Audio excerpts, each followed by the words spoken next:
मकर संक्रांत म्हटलं की तिळाचे लाडू हे आले आणि पाकातले जर तिळाचे लाडू करायचे म्हटले तर बरंच टेन्शन येतं, कारण पाक हा परफेक्ट झाला तरच तिळाचे लाडू हे परफेक्ट होतात, नाहीतर ते आपले बिघडतात।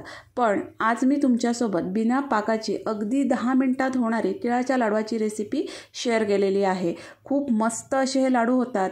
आपल्याला संक्रांतीच्या सणावाराच्या दिवशी अजिबात वेळ नसतो, खूप घाई असते, पण अशा वेळी तुम्ही जर अगदी 10 मिनिटात तुम्ही हे असे मस्त असे लाडू बनवू शकता। लाडू तर एकदम सॉफ्ट होतात, मस्त एकदम पटकन तोंडात टाकल्यानंतर विरघळतील इतके मस्त असे हे लाडू तयार होतात। तुम्ही बघू शकता किती सुंदर असे लाडू झालेले आहेत, एकदम सॉफ्ट, करायला अजिबात वेळ लागत नाही, एकदम झटकेपट हे लाडू तयार होतात। त्यामुळे पाक बिघडेल किंवा पाकाचं कुठलंही टेन्शन न घेता आपण हे बिना पाकाचे मस्त असे तिळाचे लाडू बनवू शकतो। खूप सुंदर अशी ही रेसिपी आहे, मी तुमच्याशी नीट शेअर केलेली आहे, त्यामुळे व्हिडिओ संपूर्ण बघा। नमस्कार, मी अदितीज बुक ऑफ रेसिपीजमध्ये पुन्हा एकदा तुमचं खूप खूप स्वागत करते। तुम्ही जर माझा चॅनल पहिल्यांदा बघत असाल तर नक्की सबस्क्राईब करा। चला तर आता रेसिपीकडे वळूया।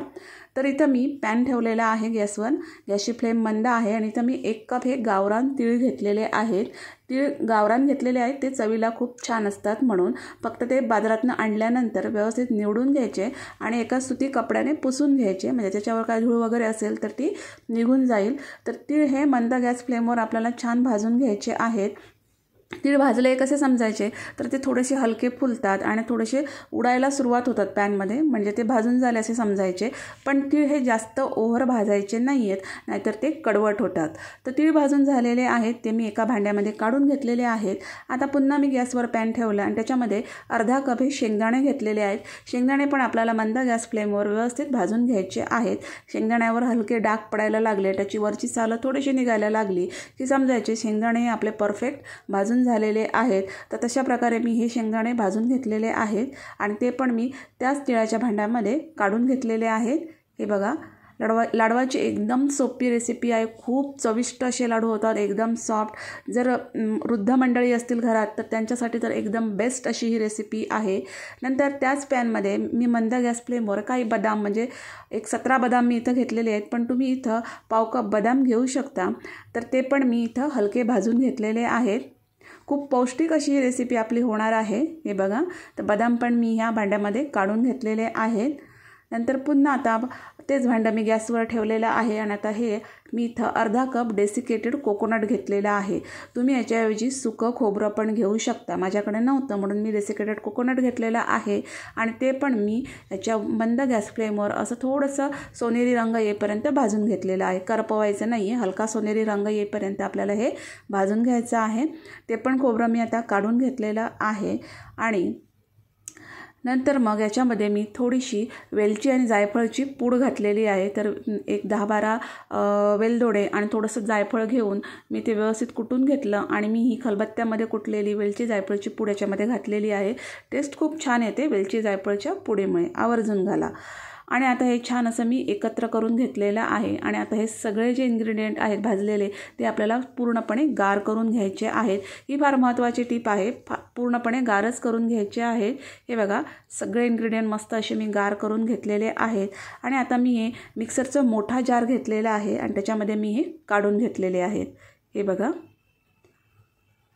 ते सगळं हे मिक्सरच्या भांड्यामध्ये मी ट्रान्सफर करून घेतलेलं आहे। मिश्रण सगळं थंड आहे आणि याची मस्त अशी बारीक पूड करून घ्यायची आहे। हे बघा, मस्त अशी बारीक पूड करून घ्यायची आहे, जेवढी शक्य होईल तेवढी मस्त अशी बारीक पूड करून घ्यायची आहे।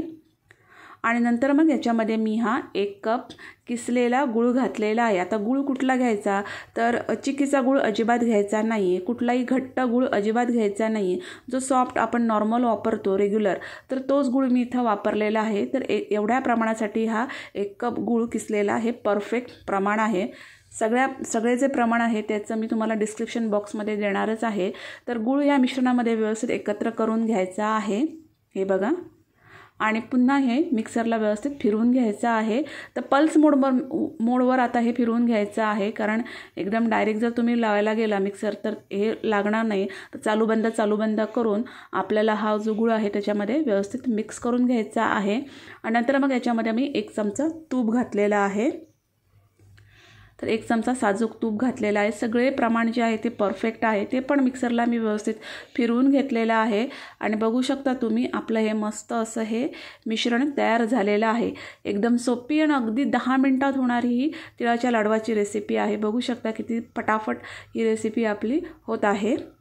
तर आता हे सगळं जे मिश्रण आहे तर तुम्ही एका ताटामध्ये ट्रान्सफर करून घेतलेलं आहे. सगळं मिश्रण एका ताटामध्ये काढून घ्यायचं आहे. एकदम सॉफ्ट असे हे लाडू होतात. मुलं, म्हातारी माणसं असतील तर त्यांच्यासाठी एकदम उत्तम आहेत. खूप पौष्टिक पण आहेत, झटपट होणारे असे हे लाडू आहेत. तर सगळं मिश्रण आहे ते मी एका ताटामध्ये काढून घेतलेलं आहे. मिश्रण एकदम सॉफ्ट झालेलं आहे, त्यामुळे एकदम इझिली आपण याचे लाडू बनवू शकतो. काहीही आपल्याला याच्यामध्ये त्रास होणार नाही आहे. पाक बिघडणं, पाकाचं टेन्शन घेणं ही कुठलीही गोष्ट याच्यामध्ये येत नाही. त्यामुळे एकदम सोपे असे तिळाचे लाडू आहेत. मला तर ही रेसिपी खूप आवडलेली आहे आणि म्हणूनच मी तुमच्याशीही शेअर केलेली आहे. नंतर मग मी याच्यामध्ये पांढरे तीळ घातलेले आहेत 1 चमचा. माझ्याकडे पांढरे तीळ होते म्हणून ते वापरले. किंवा तुम्ही आपण जेव्हा तीळ भाजून ठेवतो त्यातलेच 1 चमचा बाजूला ठेवून अख्खे तीळ इथं वापरायचे आहेत. त्यामुळे लाडवामध्ये हे खूप तीळ जे आहेत ते लाडवामध्ये खूप छान दिसतात. आणि हे सगळं मस्त एकत्र करून घेतलेलं आहे आणि याचे मी मस्त असे लाडू बनवून घेतलेले आहेत. लाडू वळायला एकदम सोपे आहेत. हे बघा मिश्रण एकदम सॉफ्ट होतं, त्यामुळे लाडू अगदी आरामात बनतात. अगदी लहान मुलं जरी घरात असतील तर ते सुद्धा अगदी आरामात हे लाडू बनवू शकतात. तर एवढ्या प्रमाणामध्ये जवळजवळ 35 लाडू तयार होतात. हे बघा एकदम इझिली आणि मस्त असे हे लाडू तयार झालेले आहेत. तर तुम्हाला ही लाडवाची रेसिपी कशी वाटली ती कमेंट्समध्ये मला नक्की सांगा. जर व्हिडिओ आवडला असेल तर त्याला लाईक करा, शेअर करा. माझ्या चॅनलला नक्की सबस्क्राईब करा आणि असे मस्त असे संक्रांतीसाठी तुम्ही लाडू बनवा. अगदी कमी वेळेत होणारे आणि कमी साह्यात उपलब्ध असलेल्या साहित्यामध्ये होणारे असे हे लाडू आहेत. त्यामुळे नक्की बनवा. व्हिडिओ बघितल्याबद्दल धन्यवाद.